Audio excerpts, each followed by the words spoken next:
সুপ্ৰভাত বন্ধুসকল, আজি এটা নতুন ভিডিঅ'লৈ আপোনালোক সকলোকে স্বাগতম জনাইছোঁ। আজি এফালে যাবলৈ লৈছোঁ বিশেষ কাম এটাৰ কাৰণে, আৰু তেন্তে আজি ভিডিঅ'টো চাই দিব আপোনালোকে, হয়নে? এই মনটো বৰ খুশ, বহুত খুশ।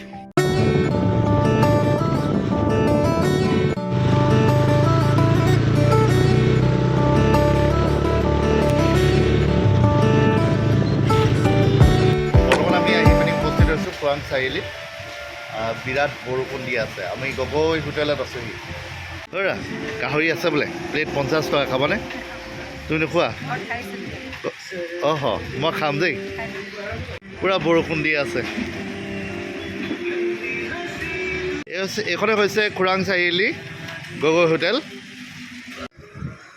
এয়া মই খাই আছোঁ গাহৰি ঢেকীয়া শুকানতিৰ সৈতে, বোলে খুব টেষ্টি হৈছে। খোৰাঙলৈ আহিলে আপোনালোকে গগৈ হোটেলত সোমাব। বৰ সুন্দৰ গাহৰি বনাইছে।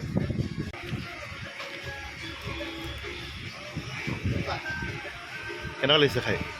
মজা ন? গাহৰি শুকানতি ঢেকীয়া কি মজা, বিৰাট টেষ্টি হৈছে খাবলৈ। তাতে আহিছোঁ দাদা, ভাল লাগিলে খাই। আকৌ লগ পাম। মানে হৈ গ'ল এতিয়া আকৌ ডিব্ৰুগড়লৈ ৰাওনা। কিনকিনীয়া বৰষুণ দি আছে, কোনো কথা নাই, এনেকুৱা বতৰত গৈও ভাল লাগে। টেণ্টৰ অৱস্থা নাই।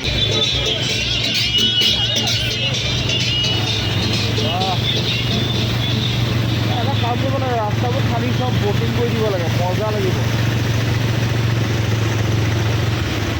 মই বৰ্তমান আছোঁ ৰাজীৱ পল ভাইটিৰ সৈতে। ভাইটি ডিব্ৰুগড়ৰ ভাইটি। আৰু ডিব্ৰুগড় কোনখিনি? চৌনিক ন? এতিয়া মই বনাব লৈছোঁ টেটু এটা ভাইটিৰ ওচৰত। তোমাৰ পাৰ্লাৰখন ক'ত আছে?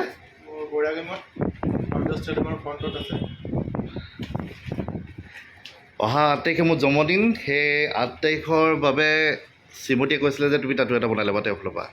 এতিয়া মই এটি টেটু বনাই লৈছোঁ।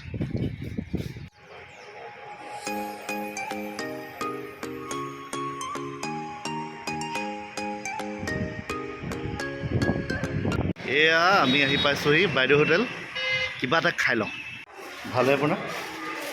মই চিনিয়ে পোৱা নাছিলোঁ। ক'ৰ পৰা আহিলে? খাই মেলি হ'ল, এতিয়া ওলাইছোঁ ডিব্ৰুগড়ৰ বাইদেউ হোটেল। ইউটিউবত দেখি পিনি আহিছিলোঁ ইয়ালৈ। ইউটিউবাৰ এজনে দেখাইছিলে যে বহুত ভাল, বৰ সুন্দৰকৈ থালিবোৰ সজাই দিয়ে।